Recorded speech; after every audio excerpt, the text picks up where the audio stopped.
This is my discussion slash review for 911 Lone Star Season 4, Episode 12, titled Swipe Left, and Mitch and Lila are back. Let's talk about it. Live life for the fight, yeah, I'm here to get it. I got drive, got sight, always have a vision. I go by at night, I be in my feelings, I'm a big fight. This episode started with us seeing Mitch and Lila at a car dealership, and yes, they are back. Annoying as they may be, they are back.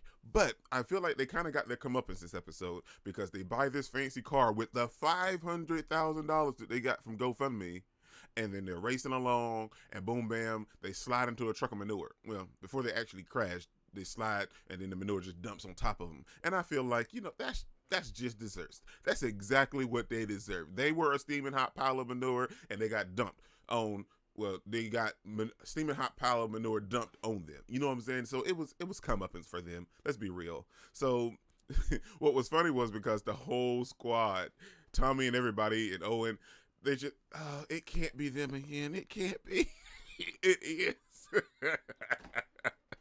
And I love the fact that MARJAN was willing to give them the breathing apparatus, but only if they got on her live after and they kind of admitted to what they had done. And I feel like that was perfect, man, because let's be 100%. They got this $500,000 and then they went and bought a sports car with it. Now, to be fair, Lila didn't really want to do it, but Mitch talked her into it, and then after that, she was sold because she was screaming about racing the Skyline right next to them. So, like, it was a lot of stuff going on with this episode, and I love the fact that right there at the ending, they were on the live, and MARJAN just called them straight out and was like, if you gave them money, look what they bought with it. You know what I'm saying? So, that was a big comeuppance, and I feel like that was very pertinent. Now, I feel like this episode was actually really good in certain aspects. And like I said in my 911 review, Lone Star came in with the comedy, so you acknowledge that. So now when it's done, it's not a surprise. You know what I'm saying? The original came in with a more serious tone, so when it does certain episodes with comedy and stuff like that, you're a little taken aback when it happens. Lone Star came in with the comedy, so you know what to expect when it comes with the comedy. And I feel like this episode was another banger in that aspect because we're dealing with MARJAN this episode, and she wants to go on some dates because she sees that her ex-fiance has a kid now, and that's bothering her. Everybody goes on the dates with her because that's how it's set up, and she doesn't have her actual family there, but she has her firefighter family there, and everybody decides to go on dates with her, and she meets a bunch of strange characters. The one dude that wants to open a gym, then the dude that's just obsessed with Harry Potter, and then the one guy that was perfect, that Owen loved, MARJAN loved, and everybody else was kind of on board with after she told him about him. This dude led into the case that takes place in the episode about the lady that's pregnant.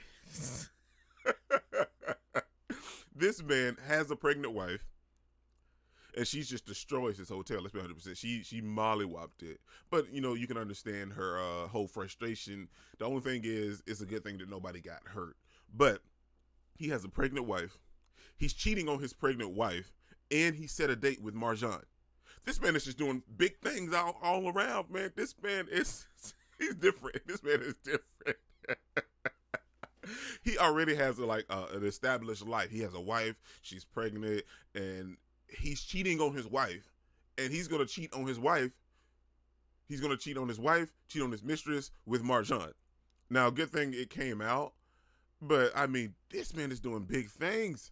Now, all that kind of stemmed from because MARJAN is having her physical therapy done, and Paul is there with her, and Paul sees that she has this kind of go-between with her physical therapist. Now, I read an article that the physical therapist guy is actually Natasha Karam's actual boyfriend, or I want to say it's boyfriend. I don't think they're like engaged or anything. So I think it's her actual boyfriend, and she is a great actress, but I feel like in certain moments, like right there at the ending of the episode where they're getting the food and she's having a time with him at the physical therapy place, I feel like that was her actually being a little giddy. You know what I'm saying? Like, sure, she's at work and, they don't want to they want to kind of separate things, but I feel like the moment that he came on screen, like you can kind of see like a brighter smile on her face for me. You know what I'm saying? No discredit to her former acting or anything, because like I said, she's a great actress, but with her boyfriend on screen. I feel like in that moment she kind of lit up the room a little bit. Like her smile was just a little bit bigger than it normally is on the show.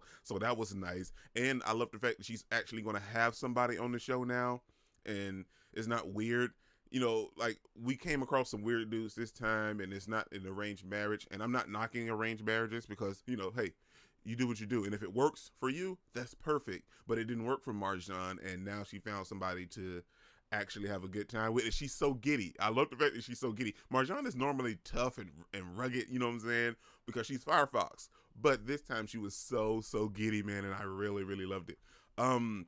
Now, all jokes aside, we have a serious aspect with TK and Carlos, because this time we see that they're getting ready for the wedding and everything. They're trying to find a minister and everything. And then one of the ministers asks, how do they feel about kids? And Carlos was like, oh, well, we ain't gonna have any. And then TK was like, wait, what? So now we got a serious aspect about their relationship that they never really talked about before. Carlos doesn't want kids, TK does. Now, in the entirety of this episode, we see that's a common thing, and TK's talking to Tommy, he's talking to his dad, and Carlos talking to his mom. So we see the whole concept behind it, and like I said, then we come in contact with the pregnant lady. So it's kind of evident how they're playing about it in the episode, but I love the fact that they expand on why TK feels like that, because we know TK had a wonderful relationship with both of his parents, and him and Owen have a great relationship. Carlos has a wonderful relationship with his mother, but the reason he doesn't want kids is because he feels like he never really had that strong connection with his father, so he doesn't want to put that burden on TK, and that's why he doesn't really want to have kids. But I did like, after both of them talked to their parents, they realized that you shouldn't force it on the other one. You know what I'm saying? You just kind of be honest and be truthful about what you want, but don't force anything, and just have a genuine, honest discussion. And Carlos done that, and he got him the other lizard to replace the one that they set free in the wild, which is Lou too. But he was honest with TK and told him that, you know, I don't think I'm ready for kids just yet. You know what I'm saying? Like, he mentioned all of the whole ordeal about it and talking about it, but he don't think he's quite ready as of right now. So I like to see how that plays out going forward, and see what they're going to do with their whole character development about them having kids. But it was funny this episode, seeing Marjan on all these dates and everybody with her, and her looking for the escape word. Popcorn. The funniest moment for me is when they were dealing with the gym dude, and she asked Mateo, would you see if they have some popcorn? No, I don't think they serve popcorn at a tea house. I don't. Overall, like I said, the episode was really fun, and I'll mention it again, man. It's nice to see Natasha Karam and her actual real life boyfriend on screen with chemistry, because like I said, I feel like her whole smile just kind of lit up a little bit when she was in scenes with him. I know her character had to act giddy, but I feel like it was a little bit true, you know what I'm saying? This is What Incredible. Don't forget to smash the like button until you can't smash any more. Comment down below, and I'll be sure to respond to each and every one of them, and subscribe. Peace out. Hey, yeah, I cannot complain, because today, yeah, I'm doing my